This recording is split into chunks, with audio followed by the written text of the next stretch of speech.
কোরবানির পশু হাটের খবর জানবো। ঢাকা ও খুলনা থেকে আমাদের সহকর্মীরা রয়েছে। শুরুতে রাজধানীর কালশী এলাকায় যাব, সহকর্মী আদিলুর রহমান রয়েছেন। আদিল, এই গরুর হাটের যেই সংবাদ আপনি সেই কয়েকদিন ধরেই সংগ্রহ করছেন, একটু জানতে চাই যে আজকে তো দিনভর বেশ ভালোই বৃষ্টি গেল, আবহাওয়া খারাপ, আজকের কি খবর? আর গত বছরের সাথে যদি একটু দামের তুলনা করেন, একই আকারের একই ওজনের গরুর দাম কতটা বাড়লো আসলে? আজকে 11:30টার পর থেকে প্রায় 1টা পর্যন্ত 1.5 ঘন্টা মুষলধারে বৃষ্টি হয়েছে। বৃষ্টির কারণে বেশ খানিকটা ভোগান্তির মধ্যে যেমন বিক্রেতারা পড়েছেন তেমনি ক্রেতারা পড়েছেন। হাটটি একদম ক্রেতা শূন্য হয়ে গিয়েছিল, কিন্তু আমরা বৃষ্টি কমার পরে আবার 1:30টার পর থেকে দেখলাম যে হাটে কিন্তু আসলে বেশ ক্রেতাদের যে উপস্থিতি, সেই ক্রেতাদের উপস্থিতি কিন্তু অনেকটা বেড়েছে।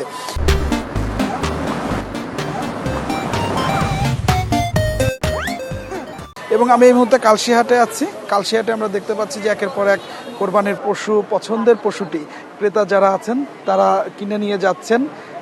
আমরা যেসব ক্রেতারা কোরবানির পশু কিনেছেন তাদের সঙ্গে কথা বলেছি দাম নিয়ে। এখন পর্যন্ত যতজনের সাথে আমার কথা হয়েছে যারা কোরবানির পশু কিনেছেন, কেউ আসলে অসন্তুষ্টির কথা এখন পর্যন্ত বলেননি।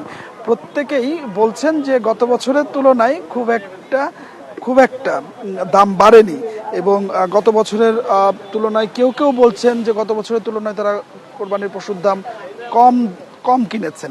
অন্যদিকে বিক্রেতা যারা আছেন তারাও অসন্তুষ্টির কথা বলছেন না। তারা বলছেন যে তারা কোরবানির পশুটি বিভিন্ন হাট থেকে বা গ্রাম প্রত্যন্ত অঞ্চল থেকে যখন কিনে ঢাকায় নিয়ে এসেছেন, নিয়ে আসার পরে পরিবহন খরচ, হাটে তারা কয়েকদিন ছিলেন, এই সব খরচ মিলে তাদের অনেক বেশি লাভ না হলেও তাদেরকে লোকসান গুনতে হয়নি, এটি তারা বলছেন। কিছুক্ষণ আগে একজন বিক্রেতার সাথে কথা হচ্ছিল, তিনি বলছিলেন যে তিনি 10 গরু নিয়ে আসছিলেন, তার 9টি গরুই কোরবানির গরুই বিক্রি হয়ে গেছে এবং প্রত্যেকটি গরুতেই তিনি কিছু না কিছু লাভ করেছেন।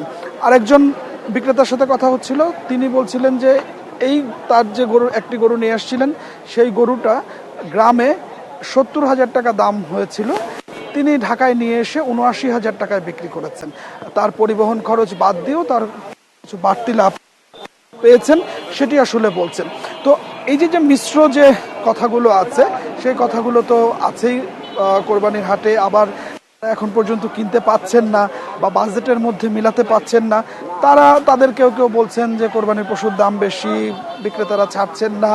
এটিও ঠিক যে বিক্রেতারা এখনো মনে করছেন যে যেহেতু আরো 2 দিন অর্থাৎ আগামীকাল এবং পরশুদিন কোরবানির পশু রাজধানীতে তারা কিনতে পারবেন, ক্রেতারা কিনতে পারবেন। বিষয় এই যে মানে ঢাকার অন্যতম বড় হাট, বিশেষ করে আফতাবনগর এবং এদিকে মেরাদিয়া হাইকোর্টের নির্দেশে হাট বসতে পারেনি গতবার থেকেই, এর প্রভাব পড়ছে কিনা অন্যান্য হাটগুলোতে, কতটা আর কি?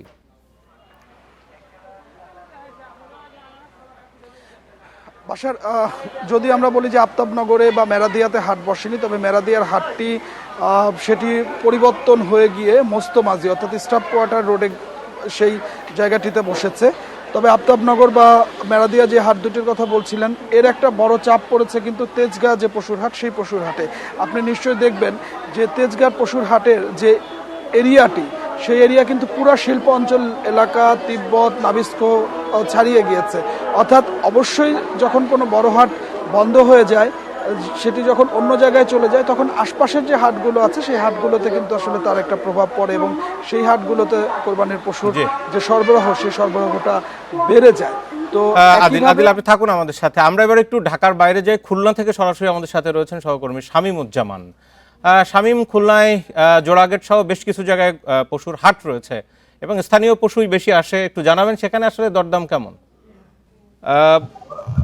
খুলনা থেকে আমাদের সাথে রয়েছেন শামীমুজ্জামান। শামীম, খুলনায় পশুর হাটে আসলে দরদাম কেমন, পশুর সংখ্যা কেমন হাটগুলোতে জানাবেন? দেখেন, এবছর যে পশুর দাম কিন্তু কিছুটা হলেও বেশি। আর এই যে বেশি কথা কিন্তু বিক্রেতারাও স্বীকার করেছেন। আমরা এই মুহূর্তে অবস্থান করছি খুলনার জোয়াঘাট। পশু এসেছে গত আমরা আগে বলেছি খুলনার সব দক্ষিণ পশ্চিম অঞ্চলের সবচেয়ে বড় পশুঘাট এই জোয়াঘাট যে পশুঘাট, এই পশুঘাট, এখানে পশুঘাটে কিন্তু শুধু খুলনা নয়, খুলনা জেলার বিভিন্ন স্থান থেকেই মানুষ আসে তাদের পশু কিনতে ঘুরে ফিরে তাদের পছন্দের পশু কিনতে। এখানে আমরা ক্রেতা এবং বিক্রেতাদের সাথে কথা বলেছি, মিশ্র প্রতিক্রিয়াও রয়েছে। কেউ বলছেন দাম বেশি, কেউ বলছেন দাম কম, দুটো সঠিক।